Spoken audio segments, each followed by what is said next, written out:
아멘. 오늘 새벽 예배 나오신 우리 성도님들을 사랑하고 축복합니다. 하나님의 크신 은혜가 여러분의 삶에 차고 넘치기를 소망합니다. 오늘 함께 나눌 말씀은 스가랴서 8장입니다. 스룹바벨과 또 대제사장 여호수아로 말미암아 이 성전이 재건되어지다가 중단된 상태에서 또 학개 선지자와 또 스가랴 선지자를 통해서 8가지의 환상과 또 금식에 대한 이 질문을 가지고 하나님의 말씀을 대언함으로 말미암아 계속적으로 스가랴 선지자를 통해서 하나님의 말씀이 임하고 있습니다. 오늘 이 8장에 보면 이 스가랴 전체에 보면 만군의 여호와의 말씀이라는 이 단어가 이 52번이나 나와 있습니다. 52번이나 나와 있는데 오늘 8장에는 17번이나 나와 있습니다. 그만큼 이 8장을 통해서 하나님의 말씀, 하나님이 이스라엘 백성들을 회복하시고자 하는 마음이 끊임없이 나와 있다는 거예요. 1절 보면 만군의 여호와의 말씀이 임하여 이르시되 라고요. 하나님의 말씀이 좌절과 낙심과 그 힘든 시간을 보내고 있는 이스라엘 백성들을 향하여서 하나님의 말씀이 임했다라는 겁니다. 그러면서 하나님이 무엇을 말씀하냐면 이 3절 말씀을 보겠습니다. 3절 말씀 시작. 여호와가 이같이 말하노라. 내가 시온에 돌아와 예루살렘 가운데 거하리니 예루살렘은 진리의 성읍이라 일컫겠고 만군의 여호와의 산은 성산이라 일컫게 되리라. 여호와가 이같이 말하노라. 내가 시온에 돌아와.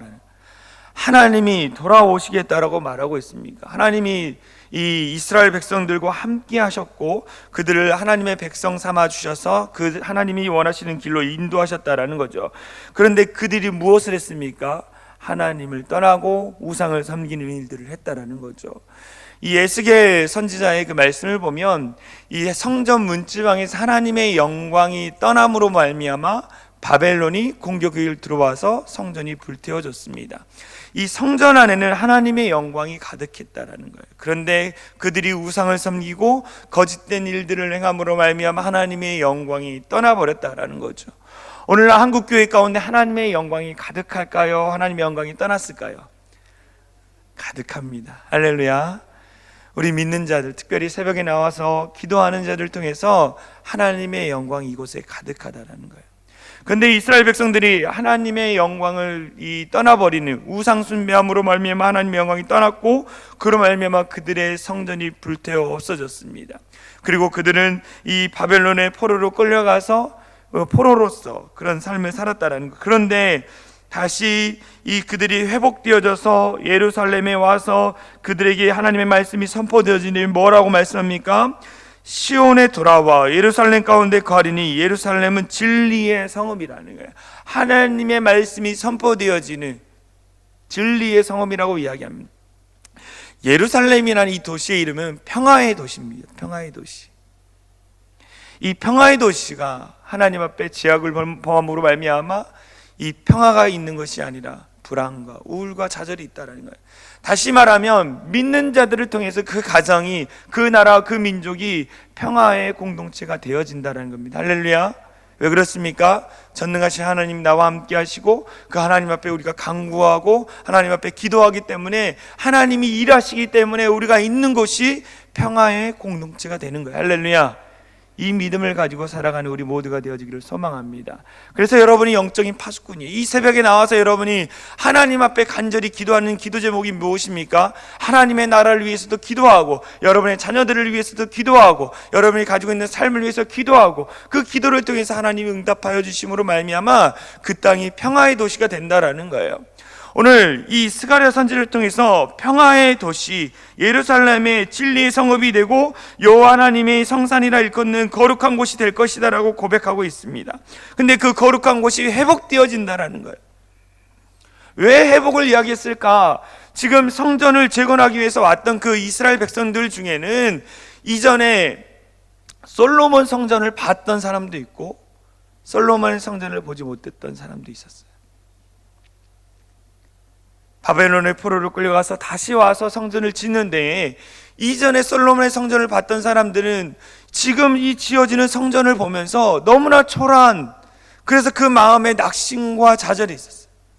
더불어 황폐한 이 예루살렘 가운데 성전이 재건되어지는 그 모습 가운데 이것이 될까라는 불안과 염려의 마음을 갖고 있는 이스라엘 백성들도 있었다라는 거죠. 그들을 향해서 스가랴 선지자는 끊임없이 이야기하고 있어요. 회복될 것이다. 하나님이 돌아와 이곳에서 하나님의 영광이 가득 채워질 것이라고 고백하고 있습니다. 하나님의 영광이 가득 채워지면, 이 평화의 도시가 되면 어떤 일이 일어날 것이냐? 4절과 5절 말씀입니다. 같이 읽겠습니다. 시작. 만군의 여호와가 이같이 말하노라. 예루살렘 길거리에 늙은 남자들과 늙은 여자들이 다시 앉을 것이라. 다 나이가 많음으로 저마다 손에 지팡이를 잡을 것이요, 그 성읍거리에 소년과 소녀들이 가득하여 거리에서 뛰놀리라 라는 거예요.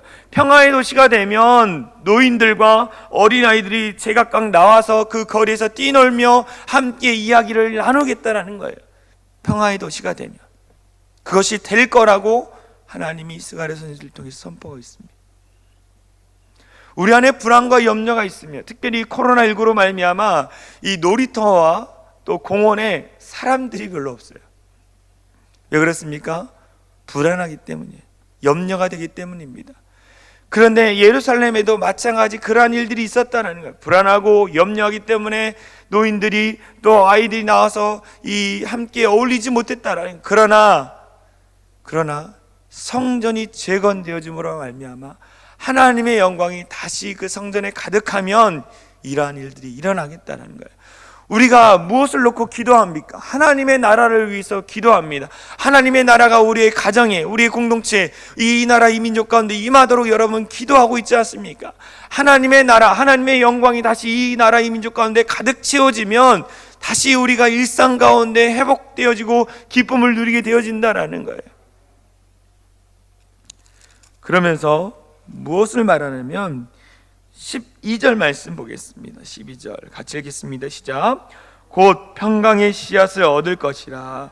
포도나무가 열매를 맺으며 땅이 산물을 내며 하늘은 이슬을 내리니 내가 이 남은 백성으로 이 모든 것을 누리게 하리라. 평강의 씨앗. 평강은 에이레네입니다. 이 평강이라는 단어는 마음의 평안과 육체의 강건함을 이야기하는 거예요. 이것은 세상이 주는 것이 아닙니다. 평강은 누가 주는 것입니까? 전능하신 하나님이 주시는 거예요. 평강은 하나님이 주시는 거예요.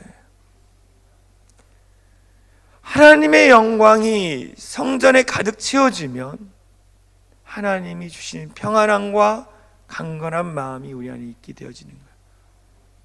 성전은 눈에 보이는 성전을 이야기도 합니다. 그러나 이 성전은 뭡니까? 우리 마음을 이야기하는 거예요. 각자 마음 안에 하나님의 평강이 임하고 있습니까? 내 마음 안에 하나님의 영광이 가득하냐는 거예요. 다시 말해서 성령의 충만함으로 내 모든 머리부터 발끝까지 충만한 은혜가 넘치느냐는 거죠. 내게 주어진 상황과 환경은 좌절과 낙심뿐입니다. 그러나 내가 성령 충만함으로 말미암아 하나님의 영광이 가득하면 그 하나님의 영광이 성전에서 하나님의 은혜가 흘러갔던 것처럼 우리 마음 안에 성령의 은혜가 흘러가서 내가 있는 좌절과 낙심의 상황 가운데 하나님의 은혜와 평강이 넘치게 되어지는 거예요. 이것을 기대하고 기도하는 우리 모두가 되어지기를 소망합니다. 그랬을 때 우리가 어떻게 살아가느냐? 16절과 17절 말씀을 제가 읽어드리겠습니다. 너희가 행할 일은 이러하리냐? 너희는 이웃과 더불어 진리를 말하며 너희 성문에서 진실하고 화평한 재판을 베풀고 마음에 서로 해하기를 도모하지 말며 거짓 맹세를 좋아하지 말라. 이 모든 일은 내가 미워하는 것이니라. 여호와의 말이니라. 우리가 하나님의 영광이 내 삶에 가득 채워지고 성령 충만하게 되어지면 16절과 17절처럼 살아가는데 한마디로 무엇을 말씀하냐면 하나님의 말씀으로 올바르게 살아간다는 거예요. 진실을 말하고 화평을 이야기하는 거예요. 하나님의 말씀대로 살아갈 때 우리가 진실을 이야기합니다. 진실을 내가 입술로만 고백하는 것이 아니라 내가 살아가는 그 삶의 자체가 진실이 되어지는 거예요. 할렐루야. 그렇기 때문에 여러분 어떻게 합니까? 하나님의 영광이 가득 채워지도록 기도해야 하는 거예요. 하나님, 내 상황과 내 환경으로 무너졌던 내 마음 안에 하나님의 영광이 가득 채워지기 원합니다. 우리 역총교회 가운데 하나님의 영광이 가득 채워지기 원합니다. 이 솔로몬의 성전은 무너졌지만 수르바벨 성전을 통해서 다시 하나님의 영광이 회복되어져서 하나님의 그 놀라운 평강과 은혜가 넘쳤던 것처럼 우리 안에 다시 하나님의 영광이 차고 넘침으로 말미암아 하나님이 주신 평강이 넘치기를 소망합니다라고 기도하는 거예요. 그러기 위해서 어떻게 합니까? 진실해야 돼요. 하나님 앞에 진실된 기도를 드려야 하는 거죠. 진실된 기도. 어제 7장을 통해서 담임 목사님 통해서 말씀했습니다. 베델에 사는 사람이 이 스가랴 선지자에게 와서 질문합니다. 5월에 하는 금식, 7월에 하는 금식, 그 금식을 계속 해야 합니까? 이 말은 뭐냐면 이제 성전이 회복되어지는데 꼭 이 금식을 해야 합니까? 내가 보기에는 이제는 금식 안 해도 되는 것 같은데, 종교적으로 습관적으로 했던 그 금식을 해야 합니까? 라고 질문하는 거예요. 그러면서 진실한 마음으로 너희가 금식하고 진실한 마음으로 하나님 앞에 순종하고 살아가야 한다라고 어제 7장을 통해서 말씀하셨어요. 오늘도 동일하게 말씀하고 있습니다. 하나님의 영광이 가득 채워지기 위해서 우리가 진실한 기도를 드려야 하고 진실한 마음으로 하나님의 말씀 앞에 순종해야 한다는 거예요. 또 오늘 금식에 대해서 말해요. 어제 그 질문했던 베델 사람의 그 질문을 통해서 19절에 여호와 하나님께서 이렇게 말씀합니다. 19절 같이 읽겠습니다. 시작. 만군의 여호와가 이같이 말하노라. 넷째 달의 금식과 다섯째 달의 금식과 일곱째 달의 금식과 열째 달의 금식이 변하여 유다 족속의 기쁨과 즐거움과 희락의 절기들이 되리니 오직 너희는 진리의 화평을 사랑할지니라 라는 거예요. 왜 그들이 금식을 했느냐? 넷째 달, 다섯째 달, 일곱째 달, 열째 달 그 금식의 모든 사건들을 다 그들이 슬픔을 경험함으로 말미암아 그것을 잊지 말자, 우리가 그와 같은 아픔을 잊지 말자고 해서 그들이 금식하는 기간이었습니다. 그런데 그 아픔과 슬픔이 변하여서 어떻게 되느냐? 이 19절 중반에 기쁨과 즐거움과 희락의 절기들이 되리니 오직 너희는 진리와 화평을 사랑할지니라. 그 슬픔과 좌절의 시간이 기쁨과 즐거움과 희락의 절기가 될 거라는 거. 어떻게 될 때? 성전이 회복되어지고 하나님의 영광이 가득했을 때에 우리 안에 있는 좌절과 낙심이 다시 기쁨이 되고 즐거움이 된다라는 거예요. 할렐루야. 그런 은혜가 있기를 소망합니다. 우리가 지금 코로나19로 말미암아 힘든 시간을 보내고 있습니다. 그러나 우리가 끊임없이 이 시간을 지키고 하나님 앞에 결단하며 기도할 때에 이 좌절의 시간, 이 위기의 시간이 기쁨과 즐거움과 희락의 시간이 될 거라는 거예요. 담임 목사님께서 이런 말씀하시더라고요. 코로나19가 터지니까 성경 통독하려고 하는 사람이 참 많아진 것 같아요. 이전에는 우리가 어떻게 살았습니까? 우리의 삶에 분주하고 바쁘고 하나님보다 더 우선순위 된 것들을 따르기 위해서 최선을 다해 살아가지 않았습니까? 또 영적인 일들보다는 뭐 했습니까? 내 삶에 즐겁고 기쁜 일들만을 따라 살았다. 그러나 지금은 뭡니까? 다 하나님이 가지치기를 하셨어. 다 끊었어. 좋아하는 사람도 다 만나지 못하고, 내가 좋아하는, 먹고 싶어 하는 것도 먹으러 가지 못하는 두려움이 있게 하고, 다 오직 하나님의 말씀 앞에 집중하는 시간을 주셨다라는 거예요. 그런데 우리가 어떻게 합니까? 사람으로부터 받았던 즐거움은 사라졌을지 모르지만 하나님의 말씀을 읽음으로 말미암아 하나님이 주신 그 영적인 즐거움, 기쁨, 희락들이 우리 안에 있지 않습니까? 할렐루야. 우리가 발견하지 못했던 하나님의 말씀을 통해서 우리가 다시 기쁨을 얻고 즐거움을 얻는 거예요. 그러면 우리가 이렇게 영적인 일들, 하나님 앞에 최선을 다해 진실한 마음으로 살아가면 무슨 일이 일어나느냐? 오늘 말씀해 하는데 21절에 22절에 같이 읽겠습니다. 시작. 이 성읍 주민들이 저 성읍에 가서 이르기를 우리가 속히 가서 만군의 여호와를 찾고 여호와께 은혜를 구하자 하면 나도 가겠노라 하겠으며 많은 백성과 강대한 나라들이 예루살렘으로 와서 만군의 여호와를 찾고 여호와께 은혜를 구하리라. 우리가 하나님 앞에 은혜를 회복하고 즐거움을 회복하면 은혜를 구하자 하며 나도 가겠노라, 나도 너처럼 살고 싶다라고 따르는 자들이 많을 거라는 거예요.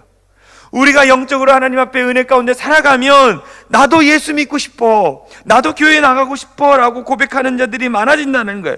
더불어 22절 만군의 여호와를 찾고 여호와께 은혜를 구한다네. 누가? 이방인들이 구한다라는 거예요. 우리가 믿음으로 살고 믿음으로 기쁨 가운데 살아가면 믿지 않는 자들이 우리의 모습을 통해서 나도 하나님을 찾고 나도 하나님의 은혜를 구한다라고 고백한다라는 거예요. 그래서 여러분 한 사람 한 사람이 참 중요합니다. 할렐루야. 내가 하나님의 영광 가운데에 성령의 충만함을 가지고 기쁨 가운데 살아가면 다른 사람들이 여러분의 모습을 보고, 아니 이 힘든 시간 가운데, 이 어려운 시간 가운데 어떻게 저렇게 기뻐할 수 있지? 어떻게 저렇게 즐거워할 수 있지? 어떻게 저렇게 행복한 얼굴을 가지고 살아갈 수 있지? 그들이 궁금해하면서 나도 당신이 믿는 하나님을 믿고 싶다고, 나도 당신이 그 기뻐하는 그 즐거움의 근원을 알고 싶다라고 사람들이 쫓아온다라는 거예요. 이 은혜가 넘치는 여러분의 삶이 되어지기를 소망합니다. 여러분 날마다 기대하십시오. 하나님께서 여러분의 삶을 통해서 하나님의 영광이 넘쳐나고 여러분의 영광의 그 삶을 살아갈 때에 여러분의 모습을 보고 믿는 자들이 많아질 것입니다. 할렐루야. 그래서 낳은 사람이 중요한 거예요. 가정에서 믿음의 어머니, 믿음의 아버지, 여러분의 한 사람 한 사람이 참 중요한 겁니다. 여러분 끝까지 포기하지 않고 진실한 기도로 하나님 앞에 영광을 올려드리며 살아가는 여러분 모두가 되어지기를 소망합니다. 제가 기도하고 함께 기도하며 나가겠습니다. 사랑과 은혜가 많으신 하나님 감사합니다. 오늘도 살아계신 하나님, 그 하나님 앞에 엎드려 간절히 기도합니다. 하나님의 영광이 우리의 삶에 차고 넘치기를 소망합니다. 그래서 우리의 영광을, 하나님의 영광을 통하여서 우리의 좌절과 낙심이 기쁨과 즐거움과 희락이 되어져서 하나님 안에서 즐거움으로 살아가는 우리 귀한 성도들 되게 하여 주시옵소서. 그래서 정말 이들의 삶을 통해서 하나님을 믿고 하나님을 알고자 하는 자들이 많아지기를 소망합니다. 이들의 삶을 통해서 정말 이들이 흘려보내는 하나님의 영광을 통해서 믿는 자들이 더욱더 많아지는 은혜를 경험할 수 있는 우리 모두가 되어지게 하여 주시옵소서. 그래서 정말 하나님이 우리와 함께 하신다는 믿음의 고백을 통하여 우리의 자녀들이, 우리의 이웃들이 하나님을 찾고 구하는 자들이 될 수 있도록 역사하여 주시옵소서. 하나님 오늘도 기쁨의 삶을 살기를 소망합니다. 우리에게 주어진 삶의 가운데 최선을 다해 살게 하여 주시고 그로 말미암아 정말 하나님께서 우리와 함께 하시고 하나님이 일하신다는 분명한 확신을 가지고 살아가는 우리 모두가 되어줄 수 있도록 인도하여 주시옵소서. 나사렛 예수 그리스도의 이름으로 명하노니 우리의 삶을 주관하고 우리를 낙심케 하는 모든 사단마귀는 나사렛 예수 그리스도의 이름으로 명하노니 떠나갈지어다, 떠나갈지어다. 주의 보혈로 덮어 주시옵소서.